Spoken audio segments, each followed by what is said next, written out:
Yeah, it is another episode of the Autumn Windbags. RJ Clifford here. Let's have some fun today. 4th of July weekend, all wrapped up. Back to the real world. The older I get, similar to how, like UFC fighters or boxers adjust their style the older they get. That's kind of what I've done with my 4th of July celebrations. My neighborhood does this giant 3rd of July block party where there's this whole street where everyone's got like bounce houses, water slides. One neighbor's a liquor distributor, so he's got all this booze. Another one is either like a butcher or owns a barbecue restaurant or something, so he's always cooking up something good, and it's a great time. And there's like a parade later at night. It's always on the 3rd of July, which I thought was weird. Like, why not just do it on the 4th of July? Like, that's the holiday. But then I realized it's the smartest move ever, because we did all of our hard raging on July 3rd. And so July 4th, we're all hungover, tired, sunburnt, kind of partied out. We recover on the 4th of July. And then come July 5, bright-eyed and bushy-tailed. We're ready to go. So it's a genius strategy. You make July 3rd your party time. July 4th, you just kind of lay back, hydrate, put on the aloe vera from getting sunburnt, put some vegetables in your system. And then come July 5th, you're back to 100%. I'm ready to do my one way with RJ. So that was my plan. I'm glad that I did it that way. So I feel great. Also, real quick, before I get to the Raiders stuff, over the weekend, I was at International Fight Week in Las Vegas, UFC 276. And there is such a cross-pollination between football, the Raiders specifically, and the UFC. Max Crosby was there, as he always is. Like, it's a giant International Fight Week, 2 title fights. Like, Max is going to be there. It could be just a random crappy fight night with a bunch of fighters you've never heard of, and Crosby is still there, front row seat, ready to rock. So if it's a big event, he's going to be there.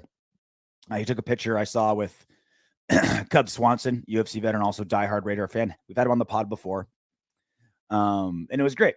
So one little side story I want to tell you guys. Before every single event, every single UFC, they rehearse the walkouts. That's a big moment, right? It's how everyone builds, the suspense for the fights, how you can kind of, add some intrigue to it. And Joe Burrow was there, and they had Joe Burrow be the guy that acts like the fighter walking to the octagon. Like, you always have a stand-in. I've done it a bunch of times. And so like, oh yeah, here's Alexander Volkanovski walking to the octagon. And you've got, the director, producer, they're all pretending to like, throwing graphics, making sure their camera angles are right. And they had Joe Burrow be the guy as the stand-in to walk and for the rehearsal. I thought that was cool. One of the little cool bonuses you get from, being, an AFC champion quarterback.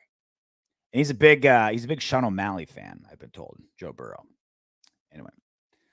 All right, so we'll let you guys start getting into the comment section. We'll take some questions here. I don't have a mouse in my pocket. Questions here shortly. Big story today. Big story. I don't know. Engaging story. A story that has started some conversation. Brett Favre was asked about Davante Adams leaving Aaron Rodgers and the Green Bay Packers and going to the Raiders. Obviously, being longtime Packers quarterback. People were interested to see what he thinks of all that. Just being a lifelong football guy and a Hall of Famer and a quarterback, people want to know in general what you think of a blockbuster trade like that, let alone it being essentially his alma mater, right? Like, I know he played for the Jets and Vikings, but Packers are obviously what he's known for. And so he's asked by TMZ about that move. Take a listen. I do think that Davante will make Derek Carr better, and in time they will be a dynamic duo. Now, will it be the duo that Aaron and Davante had? Time will tell. I think Derek Carr is a very good quarterback, but he's not in Aaron's league yet. It may never be, and that's no disrespect either. But I do think that Davante owes a great deal of gratitude to Aaron and the Packers drafted him. That's not to say he's not a great player, because he is a tremendous player, and we'll see that with Las Vegas. But it's just hard to shift gears, especially from a player as prolific as Aaron Rodgers. I'd be shocked if he had the same year he's had in the previous year. So a lot of the headline running out of this story is Brett Favre says he'd be shocked if Davante Adams had a season as good as he did with the Green Bay Packers, right? Because that's the sexy headline, and I get why. Couple things. Brett Favre said that Derek Carr is going to massively benefit from having Davante Adams as his WR1. I don't think there's any controversy there, right? You add arguably the best wide receiver in football to any of the 32 quarterbacks in the NFL, and they're all going to play better with Davante Adams as your number one wide receiver, right? Doesn't matter who you are. Derek Carr, Joe Burrow, Tom Brady, Tua. Like, it doesn't matter. Like, having Davante Adams on your squad and throwing past him is going to make your team better. But with Derek Carr specifically, Derek Carr has historically made his wide receivers better, not the other way around. You look at multiple players that have been pass catchers for Derek Carr. So many of them had their very best season with Carr. Crabtree completely revitalized his career. Like, right, he was like the man at Texas Tech, tons of offense, catching passes everywhere, tons of yards. He didn't really flourish until Derek Carr started throwing passes to him. Nelson Aguilar, right? Played for the Eagles, was known mostly for dropping that crucial pass in the most crucial moments. That's what he was known for. Goes to the Raiders, has nearly 1,000 yards receiving without even starting as the starter. He wasn't the starter at the start of the season. And then Derek Carr started finding his groove with him, and he became a $22 million wide receiver for the Patriots. Past tight ends have done that. Zay Jones is now a $20 million wide receiver after playing with Derek Carr. So, yeah, clearly Davante Adams is going to make Derek Carr's life a lot easier. But historically, it's been Derek Carr making pass catchers better, not pass catchers making Derek Carr better. Now, with this season coming up with Davante Adams, hopefully a healthy Darren Waller, and a Hunter Renfrow who's totally found his stroke, that dynamic's going to start to change a little bit, right? When you have all those great weapons, hopefully a Josh McDaniels play caller that's going to be able to flourish, some good, pretty solid running back room as well. All these things are going to make life easier for Derek Carr. But just this general idea that, like, Davante is going to be this game-changing guy for Carr, not the other way around. I think it goes both ways. Brett Favre also said that Davante Adams owes a lot to the Packers because they had Aaron Rodgers throwing to him. I think Davante Adams has benefited from being basically the only weapon in Green Bay for a long time, right? They've had other receivers, but Davante Adams has been the number one, number two, number three option for a few seasons now. Like, he's been the offense for Green Bay. And it's not like, again, Aaron Rodgers, first ballot Hall of Famer, Super Bowl champion, obviously fantastic. But if you watch some of the tape of Davante Adams last season, there's a lot of times he was open and Aaron Rodgers just didn't see him, thought that there wasn't enough space, didn't want to risk it, because Aaron Rodgers, to his credit and to his detriment, is a very safety-first quarterback. He wants to keep, and understandably so, keep the interceptions as low as possible. Risky passes doesn't really make. And Davante Adams didn't have a lot of production because of that. There's look back at some plays. Davante Adams is like, half a step behind a DB. Rodgers doesn't want to risk that pass. He's making a break and he's free, but Rodgers, he's on his timing and just gets rid of the ball. I'm not willing to concede that Aaron Rodgers clearly was the best thing ever to happen to Davante Adams, and Derek Carr can't replicate it. I'm not saying Derek Carr is better than Aaron Rodgers. Not saying that, because it's not true.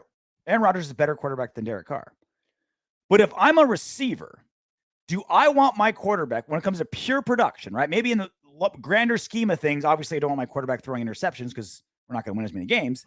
But if I'm just a selfish wide receiver, not saying Davante is, but I'm just looking just for number one, do I want a quarterback that will only throw it to me when everything's perfect?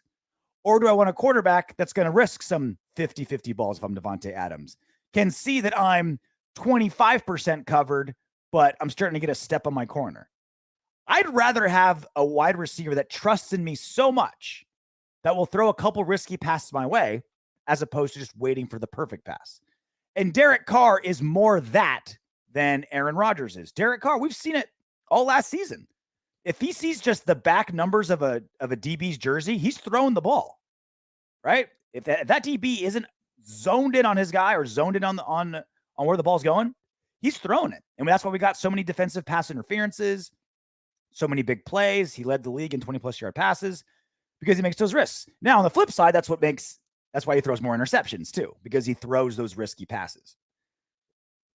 Derek Carr, I think, will be the best thing that happened to Davante Adams. And also, Brett Favre mentioned, being able to switch gears, new quarterback and stuff, that's always hard.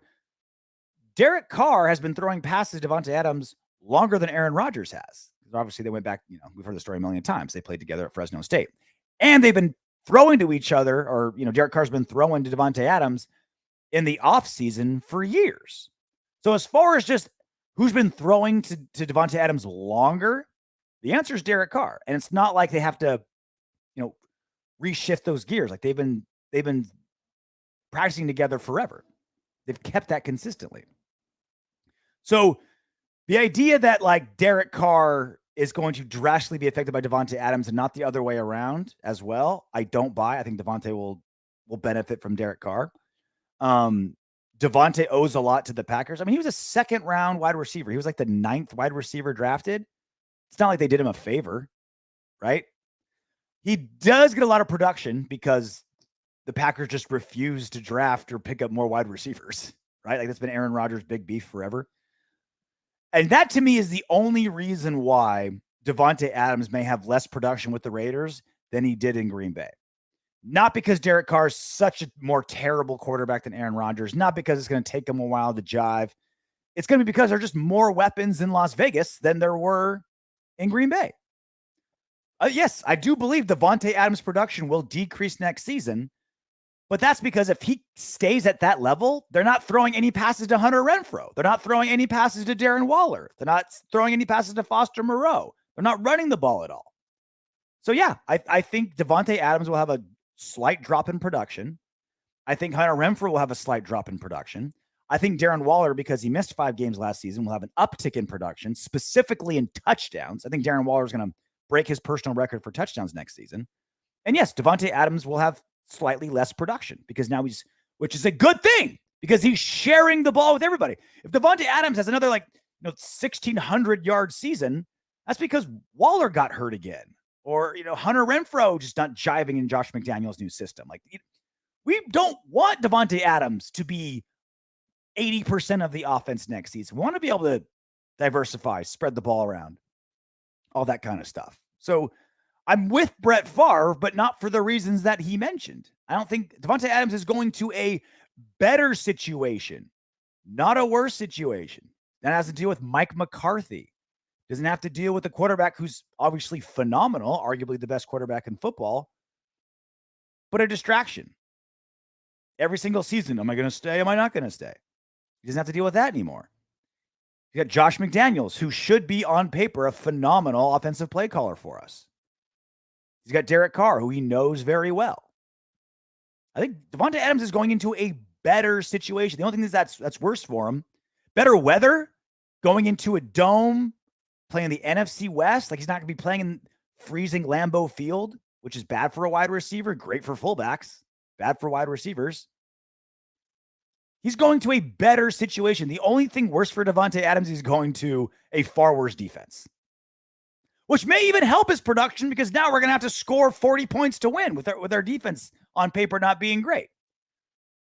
So Davante Adams is going to a better situation in Las Vegas, a quarterback that he knows, a quarterback that's willing to take more risks, a quarterback with a long track record of making his pass catchers better weather in a dome. No McCarthy, Josh McDaniels, who again, cautiously optimistic, has learned from the error of his ways when he was the Denver head coach. These are all good things for Davante Adams. So for those of you guys that just came in, here's what we're talking about. Brett Favre spoke to TMZ Sports and was talking about Davante Adams going to the Las Vegas Raiders. Take a listen. I do think that Davante will make Derek Carr better, and in time they will be a dynamic duo. Now, will it be the duo that Aaron and Davante had? Time will tell. I think Derek Carr is a very good quarterback, but he's not in Aaron's league yet. It may never be, and that's no disrespect either. But I do think that Davante owes a great deal of gratitude to Aaron and the Packers drafting him. That's not to say he's not a great player, because he is a tremendous player, and we'll see that with Las Vegas. But it's just hard to shift gears, especially from a player as prolific as Aaron Rodgers. I'd be shocked if he had the same year he's had in the previous year. I'm telling you, there's a reason why Davante Adams took less money to go to the Raiders than to stay with Aaron Rodgers. Davante Adams, no dummy.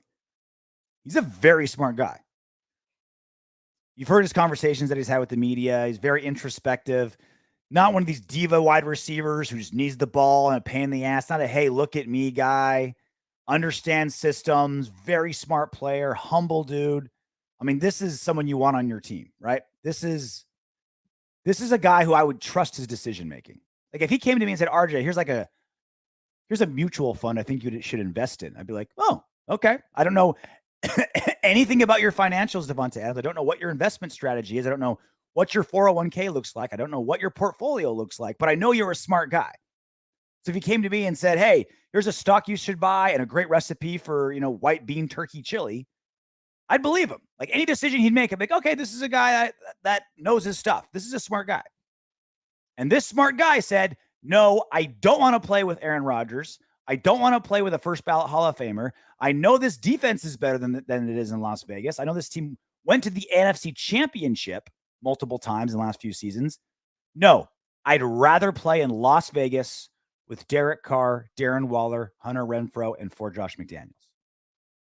That has to tell you something. This isn't Tyreek Hill just chasing the bag and bailing for Miami. This isn't that. This was a much more thought out process by Davante Adams. I'm telling you, Davante is going to a better situation in Las Vegas, not a worse one. His production might go down. That's only because there's more weapons in Las Vegas than there was in Green Bay. So Brett Favre is right in that case. Well, yeah, his production will probably go down because there's only one football. But it's not because he's in a worse situation. He is in a better situation. All right, Michael A. Delgado. So you're quoting Brett Favre here. It's just hard to shift gears, especially from a player as prolific as Aaron Rodgers. I think Derek Carr is a very good quarterback, but he's not in Aaron's league yet, and that's no disrespect. How fast, how long is it really going to take to shift gears? How long is it really going to take? I'll say this, shorter than shifting gears to any other quarterback in the NFL, right? I mean, he could have gone to a better quarterback, right? Could have went to Cincinnati or, he could have had passes thrown to him from Tom Brady, just better quarterbacks on paper. But as far as shifting gears as quickly and as efficiently as possible, can't be any faster than going to Las Vegas and getting passes thrown to you by your college quarterback. Jeremiah Rose, good point on Carr making wide receiver tight ends better in the past. I mean, he has, right? Michael Crabtree, he revitalized his career thanks to Derek Carr. Nelson Aguilar revitalized his career thanks to Derek Carr. Derek Cooks, right? He was a Pro Bowler under Derek Carr. And then Jon Gruden let him go. And he got a great deal with New Orleans. Wide receivers, slot wide receivers, tight ends. Guys that shouldn't be on NFL fields like Zay Jones. Zay Jones is not an NFL starting wide receiver. I know he's a hard worker. I'm glad he was a Raider. Once a Raider, always a Raider. Wish him the absolute best. He's not a starting wide receiver. He can't track the ball for shit. And yet, Derek Carr made him a $20 million quarterback. He had a $20-something million deal. Jacksonville, right? I think it was Jacksonville. That's what Derek Carr's past has been. Making other wide receivers rich. Giving my all to life. I believe that Derek Carr will be considered one of the best quarterbacks in the league after the 2022 season is over. Just my opinion. The chemistry between 17 and 4 is going to be phenomenal to watch. I'm going to love watching Davante Adams with an aggressive quarterback. I'm going to love it. Seeing Davante in the red zone, 50-50 ball, battling some 5'9" corner for the ball. Or, Davante Adams double move and having just a quarter of a step on a safety. Just all he's got is a quarter of a step. And Derek Carr's still going to throw that ball. Or Davante Adams just burned a dude and the guy's grabbing at him like, oh, I just got burned by Davante Adams. I'm going to pull him. I'm going to grab his jersey. Derek Carr's being, I'll take that pass interference all day long. Derek Carr had that relationship with Zay Jones. I don't mean to turn this into a Zay Jones bashing session, but Derek Carr had that type of relationship with Zay Jones, that kind of trust with Zay Jones. Imagine what he'll have with Davante Adams. There's going to be so many plays. Derek Carr line up in shotgun, right? He's in shotgun formation. Kill. He looks over. There's Davante. Davante sees, oh, I got a 5'7" corner on me in press coverage. He's going to give him one of these. Derek Carr's going to give him one of these. And it's just going to be 3-step drop, fade route. Immediately. Like, they're going to be able to read each other's minds. That's what, if you look at what Tom Brady and Gronk had towards the end of their time in New England and their time at Tampa Bay, they've been together. So Gronk, he's got this frat boy persona and acts like a dumbass. He's a smart football player. He's a smart football player. Don't let the persona fool you. He's a smart football player. There were so many times where Tom Brady would be under center and then there would be Gronk right there and they'd kind of look at each other and you'd see him just kind of look over the shoulder and just parting glances.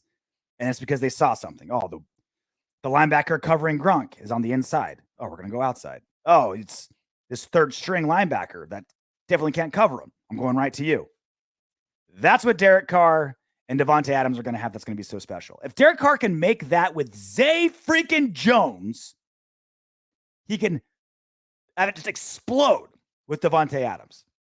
Davante's smarter, better, older, wiser, better in every way. There's not one thing Zay Jones is better than Davante Adams at. And Derek Carr still had that with Zay. JD, I think Adams will be just fine. I think he'll be better than fine. The difference is this division will be first and foremost coaching. So I guess that's the one thing that Davante Adams won't have going for him in Las Vegas is a much tougher division, right? They're not going to have that. He's not going to have that cakewalk in the NFC anymore, right? He's going to be playing against Chiefs, Chargers, Broncos twice a season instead of just, mauling the NFC North like he was before. Okay, so there's the one thing that's going to be harder on Davante Adams. Excuse me. There are some things, right? Not the same defense, tougher division, but offensively, he's set. David Kellenberger, production will go down, but we'll still have around 1,200 yards, 11 touchdowns. I mean, that's a great number. Considering Darren Waller should have something similar and Hunter Renfrow probably a little below that. I mean, think about it. Is it that crazy to think that we get these numbers out of Davante Adams? 1,200 yards, 11 touchdowns. Let's say 1,000 yards, 9 touchdowns out of Darren Waller. 800 yards, 6 touchdowns out of Hunter Renfrow. I mean, that's over 3,000 yards right there, just to the 3 stars. And then you got Derek Carr. Josh McDaniels loves throwing passes to running backs, right? Backup wide receivers going to get some action. Foster Moreau, hopefully he'll have a backup, bounce back season because when he started for Darren Waller last season, I was very underwhelmed. I was like, yeah, as much as I don't, obviously we want our best player, Darren Waller, to be active, but we have one of the best backups for him. So Foster Moreau will be able to pick it up. Didn't really. Underwhelmed. So hopefully here's his chance to kind of wake up and say, all right, I know I didn't deliver last season. Let's get our shit together this season. He knows Rodgers is gone in 2 years. Yeah, that's also part of it too. I mean, that Davante Adams all but blew it for Aaron Rodgers when he was doing that one-on-one with the Las Vegas Raiders, like YouTube media. Like it was just their own kind of interview. And he's like, yeah, there's things I want to do. And I know Aaron Rodgers with how long he's going to play, and start talking about the backup quarterback. You're like, oh, you're telling us that Rodgers is retiring in 2 years. That's what you're telling us without actually telling us. Number 1, 2, 3. Carr was building that chemistry with Ruggs. Yeah, he was. Carr is already acclimated with Adams. I can't wait to see the damage they do together for the greatest sports franchise. I guess if there's one silver lining to come from the absolute massive tragedy that was Henry Ruggs getting behind the wheel drunk and killing somebody, I mean, from a pure football standpoint, we probably don't get Davante Adams if Ruggs is still playing. But then what would we have turned those 2 draft picks into and all that money? Those are some of the giant what ifs. Like we got to do some like 10 years from now when the autumn windbags is getting like their 10-year anniversary. Do a bunch of what ifs. Henry Ruggs is one of the giant what ifs. Jon Gruden is one of the giant what ifs. Keeping Khalil Mack, giant what if. We'll do a segment on that pretty soon. Williams Merchant. Adams did not come to Vegas for stats. He came to win championships. Tay will be fine. I wonder, because Tay, Davante he's getting his bag. He's getting his money. He's got the Pro Bowls. He's got the numbers. I think at that point, especially considering like you're going to be more selfless when you're playing with really close friends of yours, like Derek Carr is. And he's not this one, like a wide receiver has to be selfish to an extent. You have to want that ball, right? That needs to be part of your core. That's got to be part of what makes you tick, is wanting that football, right? But you can do it in a healthy way, or it can manifest in an unhealthy way. And so when you're gonna be that selfless, you're gonna trust Derek Carr. Like, hey, you know what? This isn't Green Bay. You can go to the tight end. You can go to Renfro. Right? Davante Adams doesn't have to, shoulder the entire team on his back to win games. If anything, I think he'd probably be happy being a decoy. Like, hey, you're gonna double team me every single game. All right. Have fun single teaming Hunter Renfro or single coverage on Darren Waller. The numbers. Can't wait for football season to start and see this team on the field. And I'm just so disappointed that like the preseason will just be super underwhelming. Because Josh McDaniels isn't one to like show off preseason. Like he doesn't want to show his hand at all. So we're going to be all pumped for the Hall of Fame game. Jaguars, Raiders. And then Carr plays one series. That's it. He throws one pass to Davante. That's it. And then it's just a bunch of backup running backs and backup linemen in the run game. That's going to be such big blue balls when preseason rolls around. We're going to be so jacked to see this offense, and then just kind of nothing happens because McDaniels doesn't want to show his hand. Jeremiah Rose, Seth Roberts, what did he do under Carr? Yeah. Well, this is the question. Look up what pass catchers have done under Carr and what pass catchers have done without Carr. That's the test. That's the gauge, right? That's the barometer. Giving all to life. Let's pray for a healthy season because Derek Carr has the best squad he's ever had. All of the weapons that he possesses is going to be nightmares for defensive coordinators week in and week out. Yeah, I really wonder how this compares to like the best teams Derek Carr has been on, because he's certainly had better O-lines, right?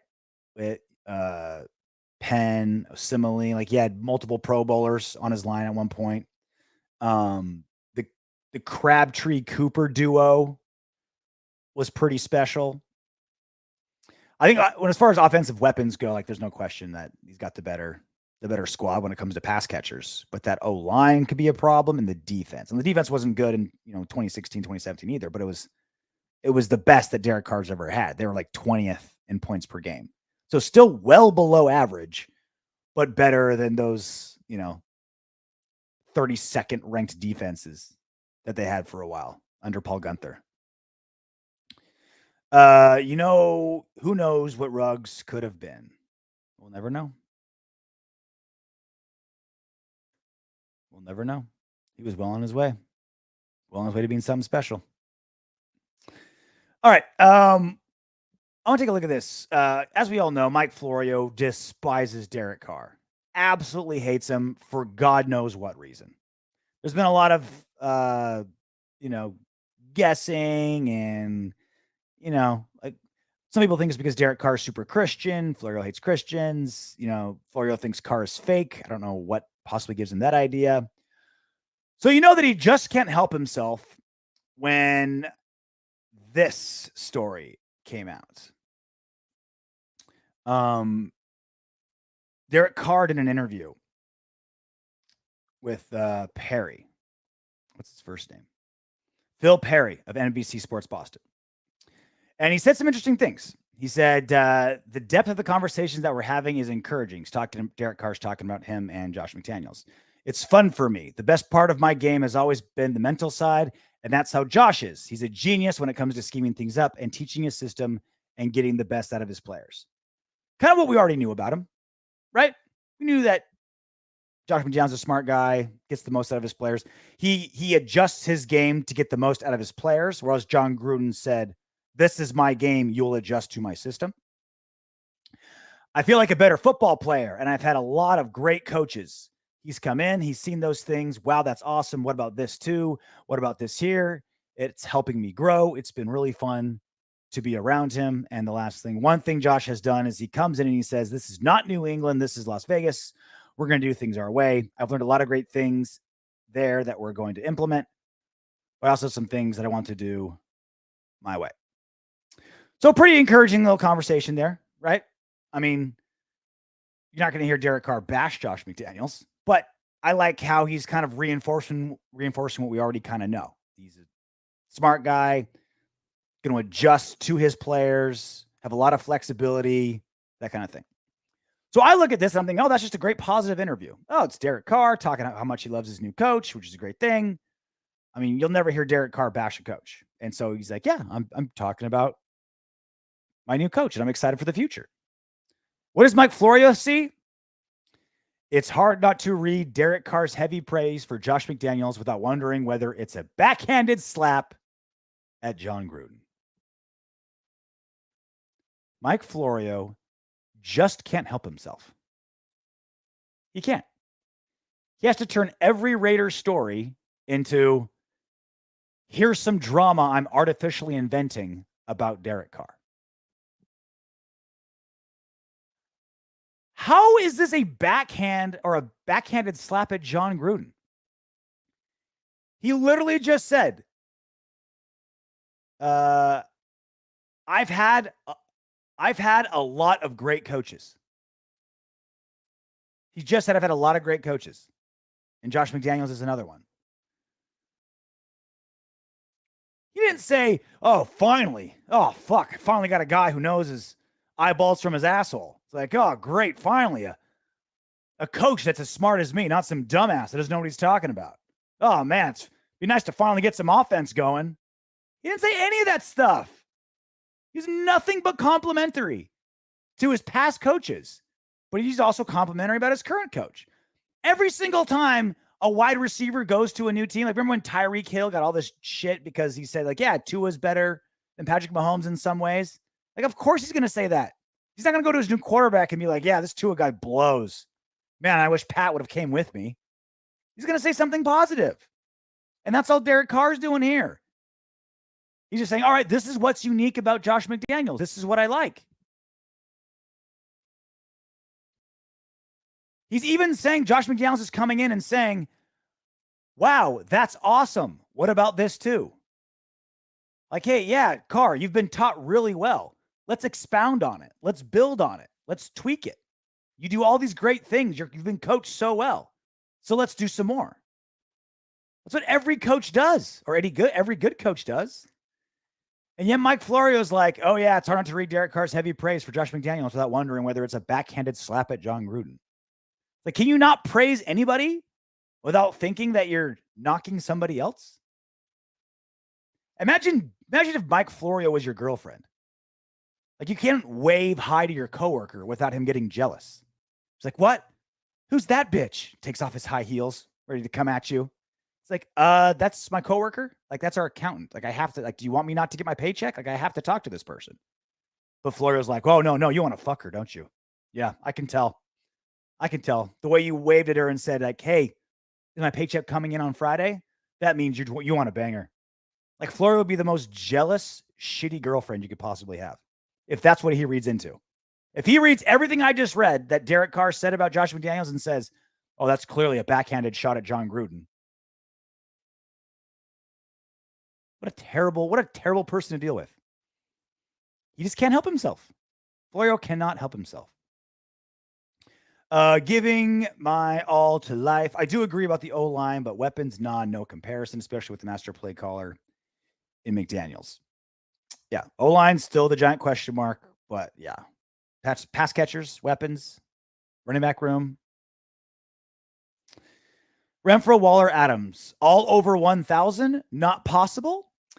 So I guess it depends what the offense looks like. So when we were talking about, I don't know how me and Soto got this conversation. We were talking about like how many passes do we want to see Derek Carr throw a game, right? And I was like, oh, I want over 40. He's like, oh, that's crazy. That's nuts. It's got to be, I don't want it to be 25. Like, he's going to take too many hits. The line isn't ready for it. He needs to throw, less than 25 passes a game. I'm like, you're insane. Less than 25 passes a game. That means that Adams, Waller, and Renfrow are all going to only get like 5 or 6 targets a game. You don't want that. You have a $28 million a year wide receiver. You should be getting 13 targets a game. You've got a top 3 tight end in Darren Waller, who's uncoverable. He's faster than every linebacker he's going to line up against and taller than every corner he's going to line up against. He should be getting 12 targets a game. You got Hunter Renfrow, who's uncoverable in the slot. He should be getting 7 to 8 attempts a game. And that doesn't include all of the other wide receivers. That doesn't include all of the running backs that Josh McDaniels loves to dump the ball down to. I mean, if the offense is 40 passes a game like it should be, 40 pass attempts a game like it should be, like, I think we can get 3 guys over 1,000. Especially if our defense still hasn't gotten good, which again, like our defense has been historically awful. It was like literally the worst defense of the last decade. Then they're going to have to lean on that offense, right? They're going to have to lean on those pass catchers. So yeah, I think it's possible. I think it's possible to go all over with it. I don't think it's going to happen. I think Renfrow is going to be the odd man out at like 750, 800 yards. But Davante Adams and Darren Waller, 1,000 yards each. Yeah. The biggest thing I'm not worried about, but I think the big uptick is going to be touchdowns. Because we were such a bad red zone offense. Like Jon Gruden just ran a bad red zone offense. I think the touchdowns is the big number that I'm going to be looking at. David Kellenberger, Florio is a clickbait asshat. It's pretty clickbaity. I feel like it's so clickbait means more. Clickbait means I want the money that comes from a weird headline. Like I want the clicks, right? Like I want those sweet, sweet clicks because that turns into revenue. I want the attention, right? Like that's what clickbait means. I can't imagine that Mike Florio gets like great traffic on these bash Derek Carr articles. I think it's just more, I have this vendetta against Derek Carr and I'd rather like hurt my business a little bit just because I got this irrational hatred for him. So I guess it's technically clickbait in the sense that it's grabs your attention for a story that doesn't exist, but I don't think it's for money. I think he's just a bad broadcaster, bad hot taker, and he hates Derek Carr. Florio's an idiot. Why would Derek feel any negativity towards Gruden? It's the haters in the world throwing hate. Yep. Ryan Guns. RJ, thanks for dressing up today. So I'm still kind of in 4th of July mode. Like I'm literally wearing the board shorts and tank top that I wore yesterday. So if I don't get out of my tank top and board shorts, then it means I'm still kind of in 4th of July mode.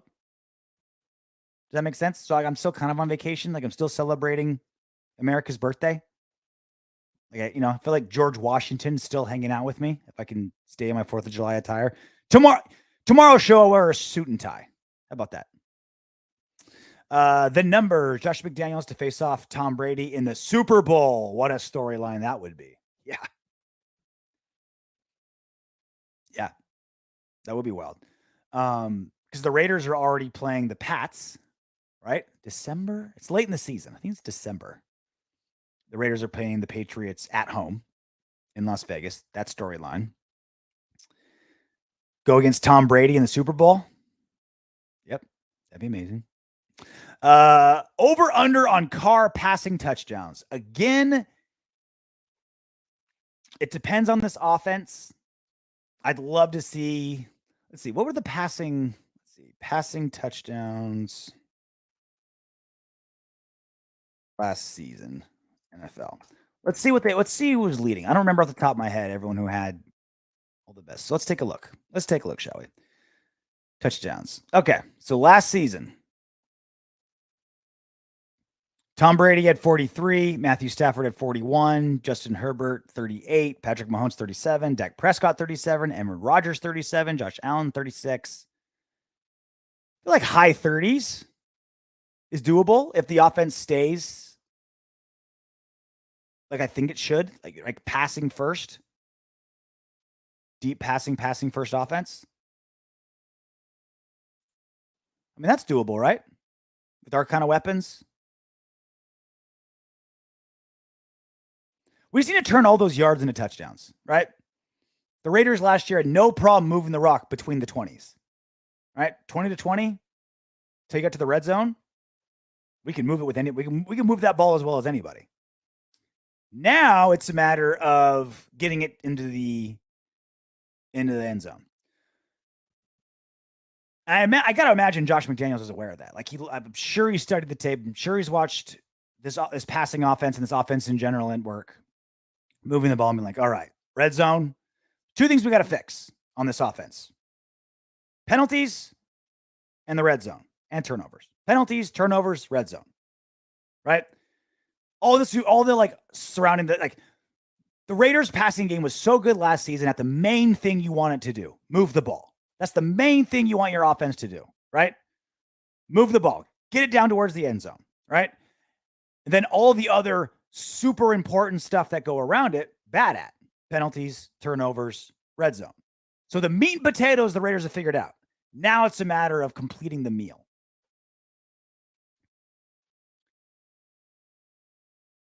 I put the over-under at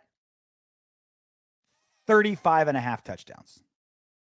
35.5 passing touchdowns for Derek Carr, I think should be the over-under. If he goes over, he's in the top 7 in touchdowns. Derek Carr threw 23 last season. You can throw 13 more than last season, right? Again, Waller's healthy. Davante Adams is there, better in the red zone. He's got to turn these yards. When it comes to yards, baby, Raiders are great. 5th most yards. Better than Joe Burrow. Better than Dak Prescott and his 3 number 1 wide receivers. Better than Josh Allen, the preordained future. Better than Aaron Rodgers, who had Davante Adams. This offense can move the ball. Now we just got to get into the end zone.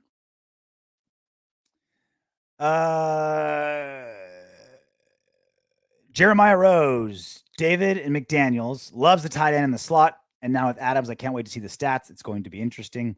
Yeah, it is kind of weird that I got pulled pork on my mouth. It is kind of it's not weird, but obviously anyone's going to want Davante Adams on their team. But it is not the guy or position I thought that Josh McDaniels and Dave Ziegler would go after.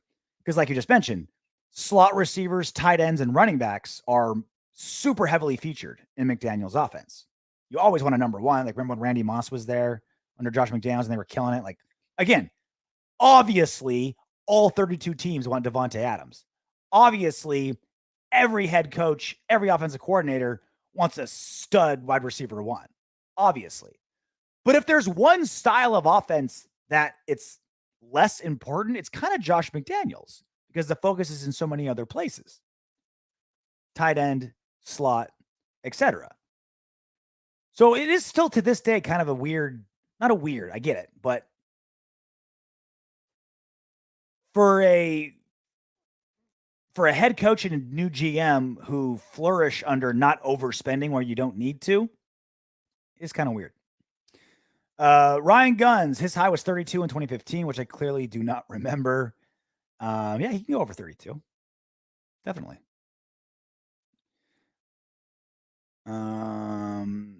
Enjoy holiday mode, man. Good on you. Yeah, when you get to work from home, take advantage of it. Tank top, board shorts, still feeling like it's the holiday. I'd have a beer right now, but I've got a massage therapy appointment. Back still screwed up. Back still screwed up. They don't know if it's neck. They don't know if it's back. I think it's winged scapula, which is a condition I've never even heard of. They think it might be. Otherwise, I'd be all over that. Willie Merchant, Daniel Carlson will have 45 extra points this year. The red zone issues will be resolved. I guess if there's one person who's going to be mad that if this red zone gets better, it's our kicker, Daniel Carlson. Like he was in the hunt to be the points leader each season, like more points than any other player, because the red zone's so terrible.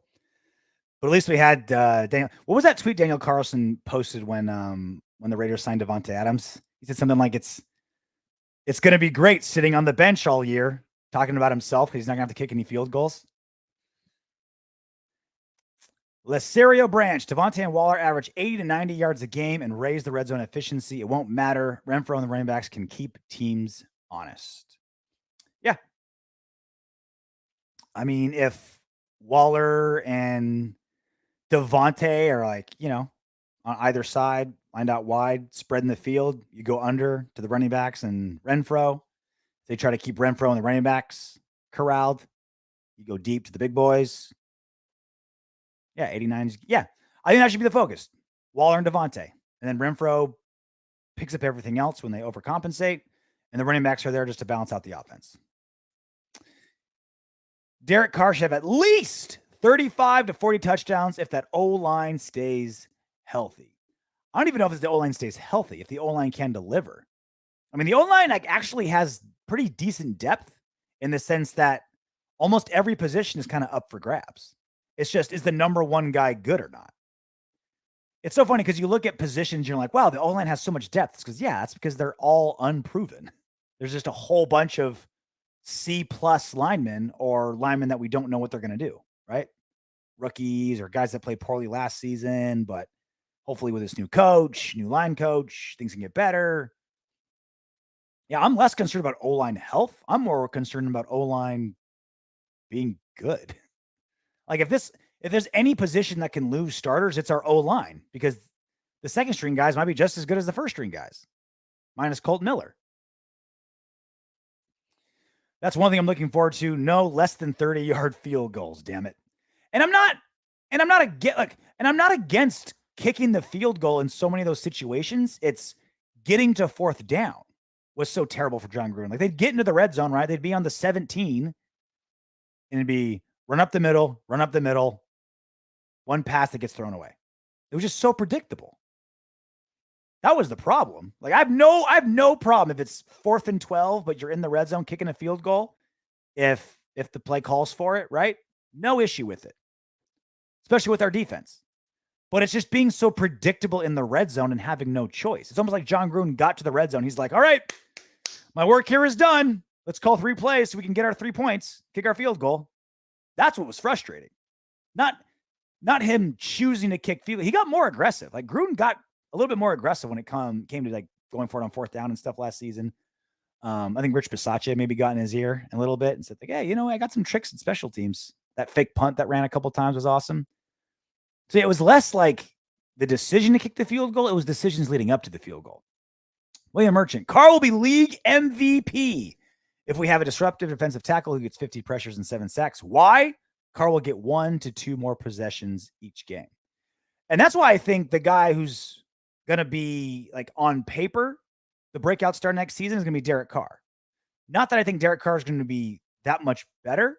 It's if the team's winning and this offense and this passing offense specifically is firing like we expect, he's going to get all the credit for it. Right? And that's kind of how it always works in the NFL. If an offense is firing on all cylinders, it's the quarterback gets all the love for it. Just how it works in football, in the NFL specifically. So yeah, I could see Derek Carr being in the MVP hunt next season. Right? He got what, third in 2016? 23 is god awful considering his deep touchdown passes, right? Such a high flying passing offense. But even then, like those long passes, they either ended up in defensive pass interference or like a catch and a tackle because he wasn't throwing to super fast guys, right? Like he'd get guys that were open, but these guys weren't like crazy. It wasn't Henry Ruggs, right? Ruggs was gone after a few games. There were a lot of touchdowns that got taken back last season, of course. Ain't that always the way of the Raiders? Damn, RJ, you got me hyped. August 4th, around the corner. Thank you, Chance Ogden. Yeah, it's starting to get fun. We normally don't count down how many days on our podcast until opening day, until 2 months ahead. But maybe when we record our podcast tomorrow, we'll start counting down how many days until we get to August 4th. Or should we do let's do the real season? We'll count down to the season opener. We'll still count down to the preseason. But I'm just worried that the preseason is going to be so underwhelming. We're not going to get a real good look at what's happening. Serial Branch, I hate to say it, but Ruggs on this roster, just the threat would have been crazy. Yeah. But also, we can play this what if game and keep going backwards a million times. Like if we had Henry Ruggs, does Rich Bisaccia keep his job? Because maybe we beat the Bengals. Maybe we go deeper in the playoffs because we have Ruggs. Does that mean we get Josh McDaniels? If we have Henry Ruggs, we almost certainly don't get Davante Adams, right? We're not going to get another number one wide receiver with so many other issues. Or maybe we do because Davante Adams just wants to be a Raider so bad. Maybe we really, truly could have had Davante Adams, Darren Waller, Hunter Renfrow, and Henry Ruggs. Maybe that really would have truly happened. My God, imagine that. The number says Derek Carr, 23 touchdowns, winning a championship in 23. Last interception was 57, Super Bowl 57 this year. Oh, mind blown. Ryan Guns, RJ, can you play that Juan cut again about Derek Carr? That is classic shiz. I can. I have to upload it though. One sec. Now I know Soto's going to be so mad that I played it. He's like, "Oh, you're always playing it." It's like, well, the people have spoken, right? You guys call the shots around here. We're here just delivering what you want to see, right? That's our job. Like, if you want that, if you want to hear Soto losing it about Derek Carr, I'll deliver. Oh, I'm not saying anything. Derek Carr can come and I will suck his dick. That's going to be Soto next season when Derek Carr throws 45 touchdown passes. Instead of him making fun of me that, yeah, let's not get rid of Derek Carr, please. Like there's not a better quarterback available. Let's give this guy some respect. Right? Threw for 4,800 yards last season. He'll throw for over 5,000 next season. He's been through hell and back. 6 different coaches. Never a good defense. All of his weapons disappear from his grasp. Let's cut him some slack. So this is going to be Soto, but not sarcastic next season. This is going to be genuine Soto next season. I'm not saying anything. Derek Carr can come and I will suck his dick. I'm going to play that at Soto's funeral. Hopefully that's very far into the future, but I'm playing that at Soto's funeral. Chance Ogden, a key to us winning AFC West games will be turnovers. We need to create at least one more a game. Yeah. And we're going to have to, right? Because the way our defense is right now, like the DBs are super young and unproven. Linebacker, we should be okay. But with the quarterbacks we're going to be going against in the AFC West, we're going to need some turnovers. And Gus Bradley's system last season was, all right, we're not going to be aggressive. We're not going to chase interceptions. Play deep, keep everything in front of us, and let Max Crosby and Yannick Ngakoue cause havoc in the backfield. That was the strategy. And it basically accomplished what they wanted to accomplish. The Raiders defense last season had one of the best defenses for stopping big plays. It was very rare that there were like really big plays against the Raiders, minus the playoff game and in week 17 against the Chargers. Outside of that, it wasn't very often that teams would get 25, 30-yard passes on us or really long touchdowns on us. They would move the ball pretty easily, but it was very rare that they would get really big plays on us. We're going to have some more big plays scored against us this upcoming season, but that's going to come with the benefit of more turnovers. So instead of our free safety just like playing back and just tackling the guy who gets the ball, it's like, you know what? I'm going to go for that ball. I'm going to go for the interception. Sometimes I'll get the ball. Sometimes I'll miss it and I'll score. But I think it'll be a little bit more feast and famine defense instead of let's just play super conservative and safe. Salvatore, I sure hope so, but been a fan for 50 years, and that problem is yet to be solved. That's a long time. Salvatore Bruno, why don't have any diva wide receiver tight end? Thank God, unselfish players this year, good chemistry players. Well, we almost did with Antonio Brown. Then he imploded. Darren Waller, because of where he's come from, his addiction issues, practice squad for Baltimore, almost an afterthought. He came up the hard way. And I think that's also a big part of AA is being thankful, more insight for yourself. Derek Carr, the ultimate team player, obviously, which he just proved with his last contract. Hunter Renfrow. There's been multiple players that have said like he's the best teammate I've ever had. And then when you have Max Crosby, same way. He's a leader by example, right? He's not a rah-rah type leader. Like, hey, everyone look at me. Let's do this. Let's do that. I'm going to be the hardest worker. Follow me, right? Like, look how hard I'm working. Try to keep up. We'll all be better because of it. Jon Gruden made a really good comment. He was doing one of these coaches seminars, and I brought it up before on the show. And he was talking about how your best player has to be your hardest worker. You can't have your best player be some diva that just kind of shows up when they want, kills it, and leaves, because then all the younger players think that that's how it works. So when I was working at Fox Sports, I was in this, it's called the avocado room. It's basically the green room before you go on air. And I was back there with TJ Houshmandzadeh, right? Played with the Bengals. Obviously was a Raider briefly. And he was talking about when he came into the league, Ocho Cinco would sometimes get so pissed he didn't get passes thrown his way in practice. Not in the actual game. Not in the game. I'm talking about practice. Ocho Cinco would be so mad that he didn't get passes in practice that he would just leave. He'd just leave practice halfway.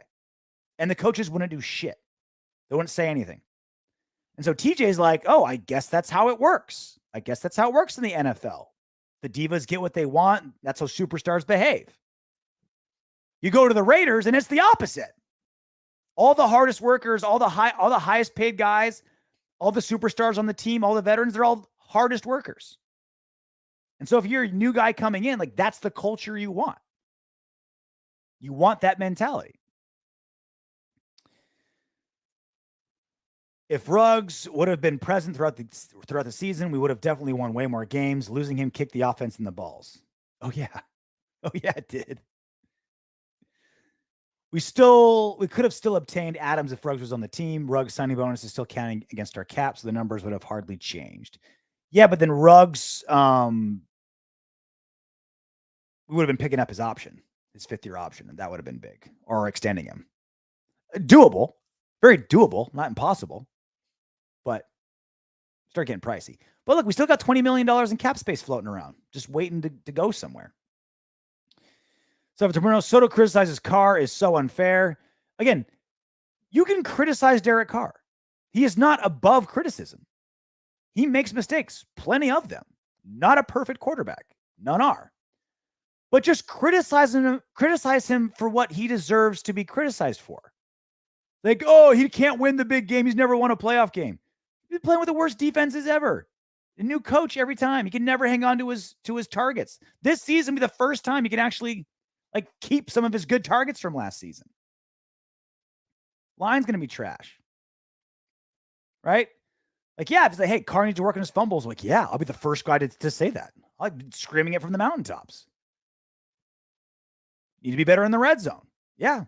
It's not all Derek Carr's fault, but certainly partly, right? He definitely takes a share of the blame. Criticize Derek Carr, but just make sure it's something he's supposed to be criticized for. Don't blame him for shit that's not his fault. So just threw a yellow flag on you, RJ. Yeah, well, this is me picking up the yellow flag, wiping my ass with it, and throwing it back at Soto. Juan would criticize 8-year-old in a spelling bee. Yeah. Like, imagine if Soto was like a food critic. Like, you give him like the perfect ribeye steak in the world. To be like, you know what? I could kind of smell the dumpster from 3 restaurants over. So I'm going to give this steak a C- because I know it's cut perfectly. Great cut. Love the seasoning. The display's perfect. But, you know, my mom spanked me too much as a kid. So I'm giving the steak a C-. That would be Carr. Or that would be Soto. Talking about Carr. Hefe, you're a closet Raider fan or have absolutely nothing to do all day. Hey, Hefe loves coming in here. Hefe, Chiefs fans love coming in here. You notice we're not spying on the Chiefs conversations because we're not worried about the Chiefs. The Chiefs come spying in Raiders conversations because they're scared to death of this Raiders team coming up. Chiefs fans know their reign of terror in the AFC West is over. Got rid of Hill, shedding contracts left and right. Kelsey's just getting older. Still a fine team. Still a good team. It's still, hey, I'll acknowledge. AFC West is still the Chiefs' division to lose. But they're gonna. Their ice-cold grip on the AFC West is over. You can't shed those kind of players and not have backlash for it. Still got Andy Reid. Still have Patrick Mahomes. Still going to be a handful. Still can't wait to play you. Still going to be the big game. But your grip, it's loosening. William Merchant, I am skeptical of Russell Wilson having a major impact. Seattle has not had a fire sale. The only change they made is at quarterback. They know something the rest of us don't. That's what I've been wondering about. So you got a 9-time Pro Bowler, Russell Wilson. Tiny guy that plays like a big guy, right? We see big quarterbacks, big running quarterbacks break down at Russell Wilson's age.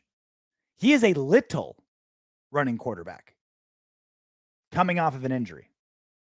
Now, we've been saying it for a while. I still stand by it. Like, the Broncos had a solid roster. They just had no one good under center. But I don't believe in that defense in Denver without Fangio. And I'm not convinced that Russell Wilson is still the same guy. And these weapons in Denver, like, super unproven.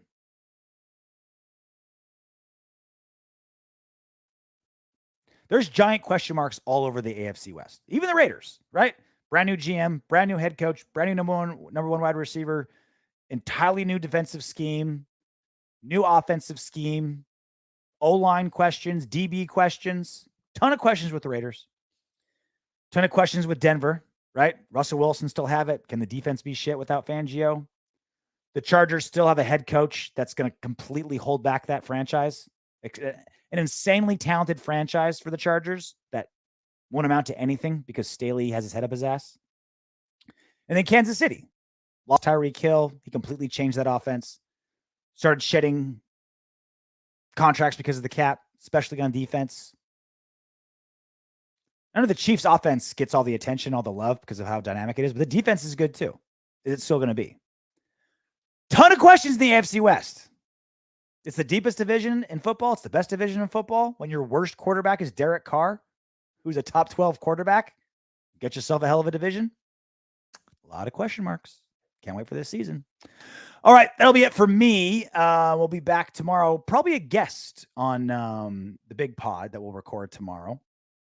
We'll leave that as a surprise. And just more off-season stuff to get into. And until then, knock on wood if you're with me.